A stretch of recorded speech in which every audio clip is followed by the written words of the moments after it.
Saudara, berdasarkan data dari Otoritas Jasa Keuangan, pinjaman online yang digunakan oleh masyarakat untuk membiayai pendidikan anak-anak mereka sekolah terbilang cukup tinggi. Lalu bagaimana tanggapan masyarakat terkait dengan hal ini? Berikut penelusuran tim Dipo Investigasi, Faisal Karman.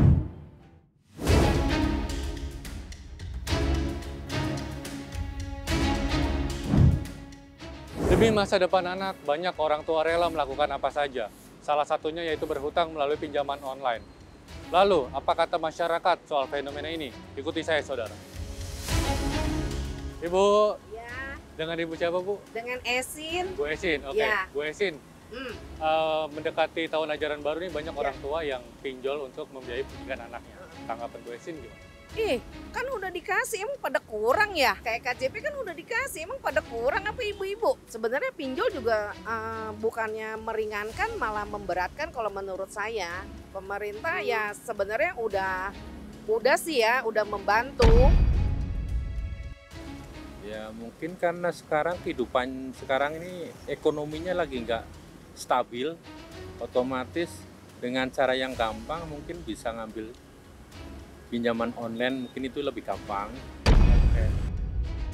Itu kalau menurut saya terlalu miris sekali ya, karena mungkin tapi orang tua mungkin namanya untuk anak, dia akan berusaha untuk semaksimal mungkin ya untuk pendidikan anaknya. Tapi kalau sampai pinjol, nah itu dia orang tua tuh harus tahu konsekuensinya seperti apa gitu kalau pinjol itu ya kan.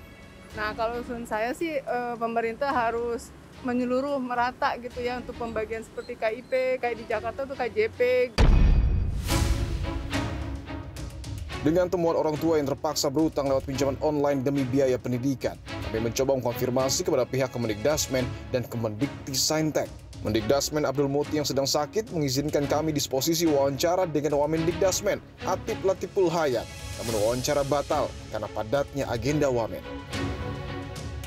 Kami juga menghubungi Wamendiktissaintek Stella Christy untuk dimintai tanggapan. Namun hingga kini kami belum mendapat jawaban.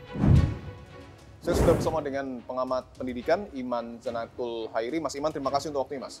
Terima kasih. Mas, kalau kita lihat data yang kemudian tiap tahunnya dikeluarkan oleh OJK, setiap tahun ajaran baru ada indikasi kenaikan pinjaman online.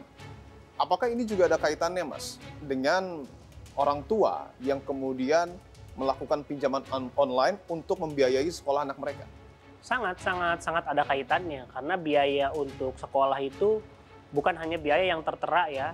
Ketika kita masukkan anak kita ke sekolah negeri ataupun swasta, memang di negeri sudah tidak ada bayaran semacam itu. Tapi ada hal-hal lain yang di luar itu yang kadang-kadang lebih memberatkan, seperti seragam, buku tulis, peralatan-peralatan sekolah, dan lain sebagainya. Apalagi walaupun hal itu sudah digratiskan seperti di DKI Jakarta ada KJP misalkan. Yeah. Lalu di Indonesia ada KIP misalkan. Tapi kan masih ada misalkan seperti transport. Bagaimana kalau dia ternyata mendapatkan sekolah yang relatif tidak banyak bayarannya, tapi jaraknya jauh bagaimana? Jadi pembiayaan itu akan tetap ada sebetulnya. Berdasarkan mungkin pengamatan Anda, yang paling banyak orang tua murid melakukan pinjol ini di sekolah negeri apa swasta? Sebetulnya kebanyakan di sekolah swasta ya, karena jelas kebutuhan uangnya jauh lebih besar ya? Gitu kan, tidak gratis dan lain sebagainya. Makanya kemudian menurut kami beberapa waktu ini kan banyak isu soal sekolah swasta gratis ya, karena setelah digugat ke MK, kami kira ini saat yang paling tepat bagi pemerintah untuk menghitung. Kami tidak mengatakan untuk menggratiskan semua sekolah swasta, tapi untuk menghitung dengan benar sehingga kemudian seluruh masyarakat itu terjangkau. Saya kira kalau terjangkau itu kan nggak perlu sampai harus ngutang dong. Itu masalahnya di situ menurut saya. Itulah yang sebetulnya menjadi tugas pemerintah untuk bagaimana caranya orang tua tidak mengeluarkan biaya sehingga mereka tidak kena pinjol. Terkait dengan biaya pendidikan, Mas Iman, apakah memang setiap tahun biaya pendidikan ini cenderung selalu naik? Selalu naik. Kita perhatikan memang dari termasuk sekolah swasta ya. Kalau sekolah negeri kan dari pemerintah langsung, dana bos dan lain sebagainya. Itu selalu naik kisaran mungkin 10 atau 20%. Itu akan selalu naik gitu ya. Mungkin melihat perekonomian nasional, dunia dan lain sebagainya. Jadi itu realitanya selalu naik. Nah, persoalannya kemudian pemerintah punya nggak komitmen untuk meringankan biaya itu. Bentuknya bisa apa saja, tapi kami kira dengan adanya putusan MK ini menjadi pintu masuk dan membuka kotak Pandora yang selama ini pemerintah mungkin dan juga pemilik sekolah swasta tidak mau mendiskusikan ini sampai tuntas gitu. Oke. Apakah kemudian Mas Iman sebagai pengamat pendidikan melihat literasi keuangan kepada orang tua murid yang kemudian dilakukan oleh pemerintah kepada masyarakat ini sudah cukup? Karena kan lagi-lagi kita bahas bahwa pinjaman online ini angkanya terus naik dan tidak menutup kemungkinan naiknya ini juga dipengaruhi pinjaman orang tua untuk membiayai anaknya sekolah. Memang betul ya, literasi keuangan itu sangat penting, tapi menurut pepatah kan begini ya, bagaimana mungkin kita belajar literasi keuangan tapi kalau nggak ada uangnya kira-kira gitu.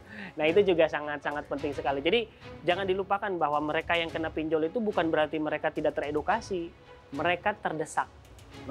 Terdesak itu kata kuncinya. Jadi itu adalah pilihan-pilihan yang sangat terakhir. Mereka juga bukan tidak tahu akibatnya, tahu, tapi memang tidak ada pilihan lain. Itu yang sering kami temui. Demi masa depan bangsa, sepatutnya pendidikan menjadi hak semua anak Indonesia. Namun biaya sekolah tinggi adalah realita yang dihadapi anak bangsa. Sepatutnya segala kebutuhan pendidikan anak tak jadi kendala bagi para generasi penerus.